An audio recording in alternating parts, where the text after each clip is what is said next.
Hello tout le monde, c'est Narojin qui vous parle aujourd'hui pour une toute nouvelle vidéo, j'espère que vous allez bien. Et aujourd'hui, on se retrouve pour parler de She-Hulk, les 3 premiers épisodes.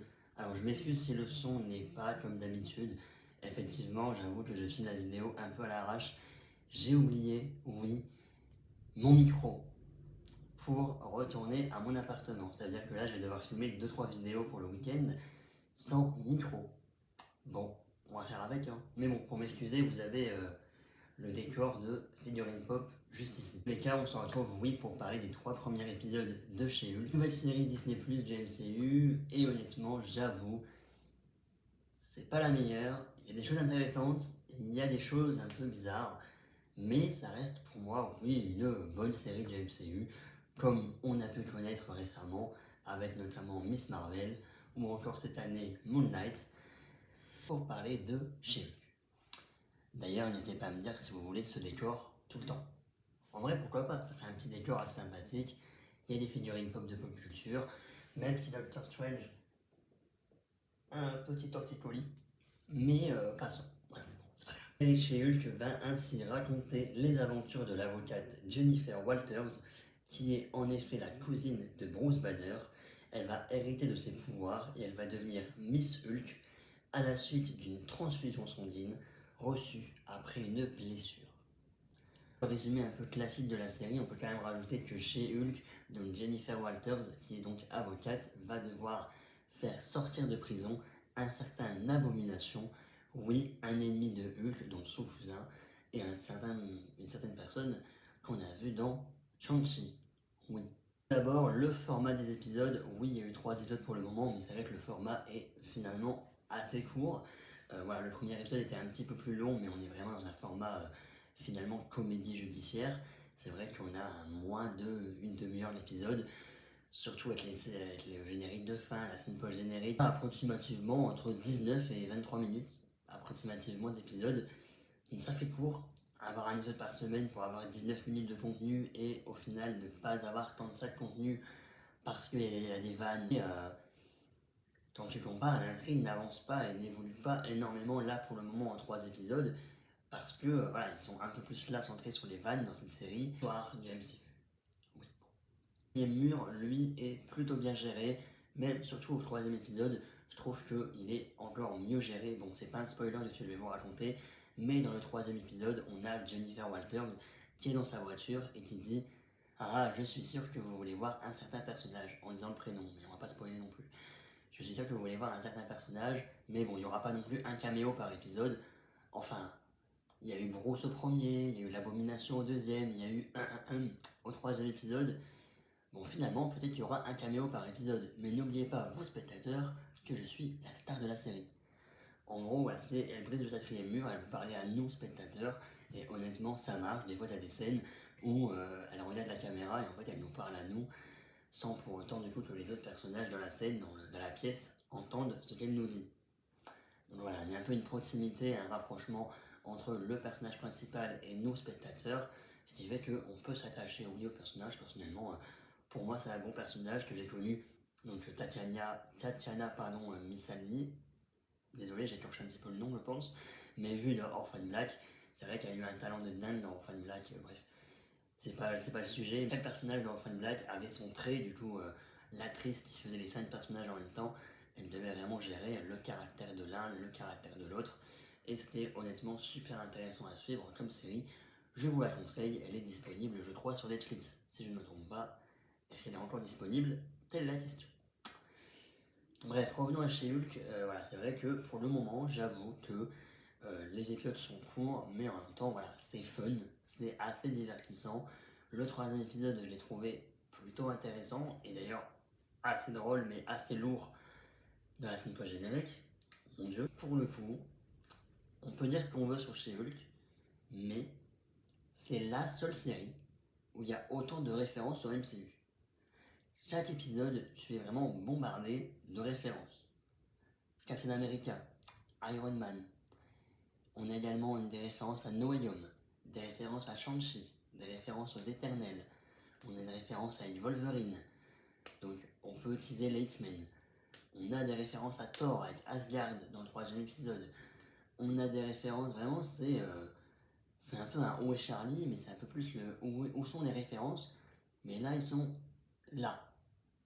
Même si le cadre de la série, même si le registre de la série est différent, que le format est différent, et qu'on est vraiment vanne sur vanne sur vanne, qui peut être lourd en même temps comparé à Thor, ça va encore, balle perdue pour Thor 4. Là, c'est vrai que, bon, même si le format est totalement différent de ce qu'on a l'habitude de voir, c'est vraiment la série où on a le plus de références aux autres programmes du MCU, alors que notamment Moon Knight a vraiment aucune référence. Le personnage de Hulk, bon, le fameux débat de Smart Hulk, oui, c'est pas le Hulk qu'on a connu dans Avengers, etc. Je fais partie quand même des gens, j'avoue, on va le critiquer. Hein. D'habitude, je suis là en mode, bon, arrêtez de critiquer les gens, mais j'avoue que là, pour le coup, je fais partie des gens qui critiquent. Même si, ok, le MCU veut changer un petit peu, j'avoue que là, le personnage de Hulk devient. Déjà, on précise que chez Hulk, c'est une version améliorée de Hulk, mais vraiment, le personnage de Hulk par rapport à Avengers 1, là, il devient vraiment secondaire. On s'en fout, limite. Vraiment, là, on s'en fout un petit peu du personnage de Hulk. Certes, on en parlera en spoiler, il se passe des trucs en rapport avec l'espace, les vaisseaux, etc. Mais oui, le personnage devient secondaire et c'est assez malheureux. Son développement, certes, il y a eu un développement, mais c'est pas non plus le meilleur développement qu'on a eu là.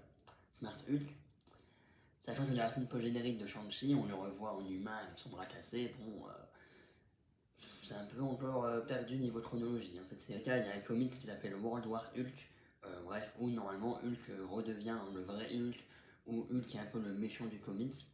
Est-ce qu'un jour, ils vont nous développer cette histoire dans le MCU? C'est vrai que là, ça fait 13 ans, je crois, qu'il n'y a pas eu de film sur Hulk. Bon, film solo sur Hulk. On espère que le personnage va reprendre un peu d'importance après la série chez Hulk. Là, j'avoue, il fait acte de présence depuis longtemps d'ailleurs. Et bon, c'est assez dommage parce que bon, ça reste Hulk, ça reste l'un des derniers Avengers originels. Bon, c'est dommage. Les effets spéciaux.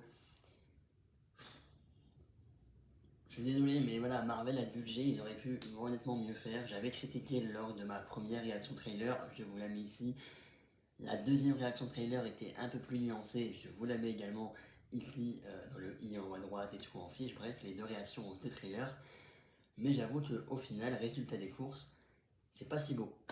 Non, en fait, ils ne se sont pas réellement améliorés. J'avoue que voir, en plus, surtout que dans son travail, elle doit rester chez Hulk tout le temps.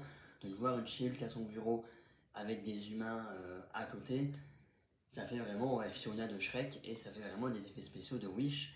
Pas réellement jolis, tu vois que c'est de la CGI et tu vois, enfin, c'est moche quoi. Je suis désolé, hein, mais ça pique un peu les yeux. Le premier épisode, le combat entre Hulk et chez Hulk,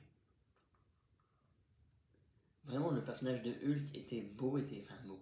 Les effets spéciaux sur le personnage étaient vraiment beaux, bien réussis et tout, même un peu trop beau. Et à côté, t'avais une She-Hulk. Non, je suis désolé, c'est assez moche.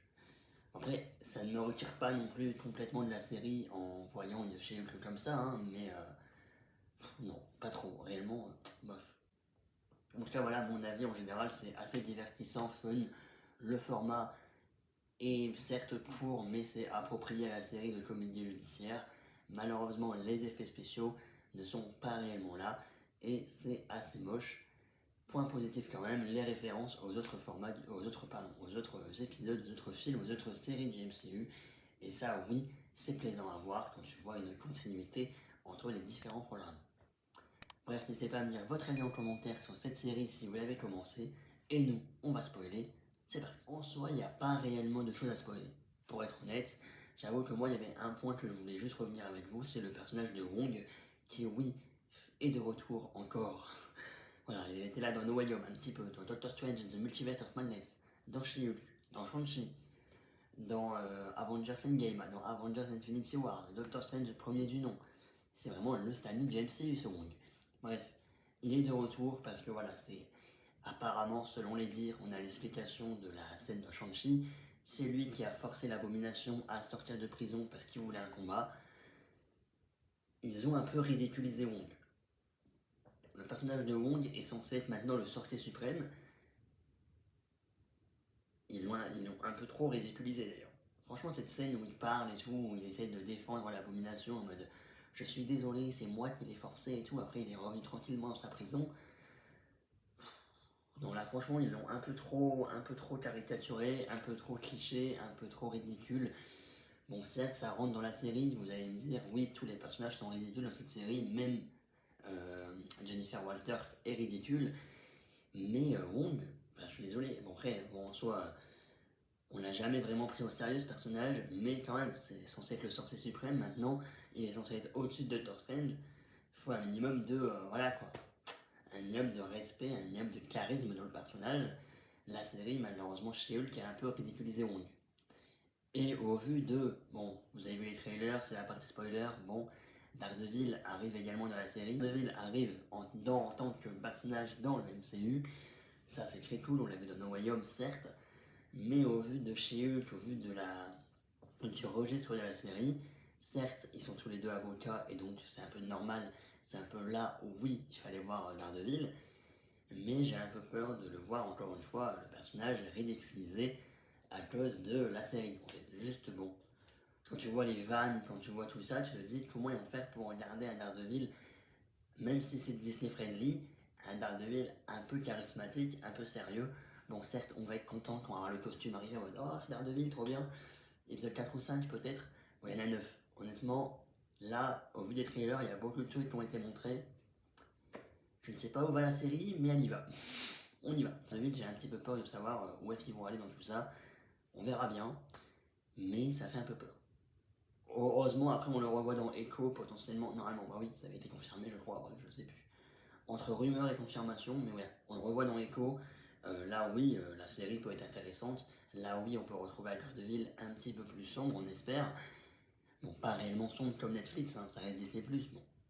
Et ensuite, on le reverra également dans la série Disney Daredevil Born Again en 2024. Normalement, Daredevil devrait également essayer de retrouver une ancienne amie du nom de Jessica Jones. Ça peut être tous les signes de revoir Jessica Jones, honnêtement. Les Defenders de Netflix reviennent. Yes. Hulk qui retourne sur sa car, qui potentiellement retourne sur sa car où il était dans le Thor Ragnarok. Oui, parce que le vaisseau au premier épisode voulait les attaquer. On sait pas réellement, bon, où ça va. Les méchants, on a là dans le troisième épisode une bande de méchants qui voulaient le sang de chez Hulk. Apparemment, ça parle du le patron ne va pas être content. Qui est le patron? Bref, ça tease beaucoup de trucs quand même pour le coup. Beaucoup de références, beaucoup de teasing aux autres programmes du MCU, que ce soit ancien ou futur, on imagine. Mais voilà, où va la série? Nous verrons. En tout cas, merci à tous d'avoir suivi cette vidéo. J'espère qu'elle vous aura plu. Et nous on se retrouve très bientôt. N'hésitez pas à vous abonner, à partager, à liker. Normalement, on se retrouve d'ailleurs. Peut-être que vous avez déjà eu la deuxième vidéo de la journée ou ce sera. Enfin, est-ce que vous l'avez eu avant ou après celle-ci? Dans tous les cas, normalement, aujourd'hui, il y a eu 2 vidéos pour rattraper mon retard un petit peu, on espère. Bref. Merci à tous. Salut, salut.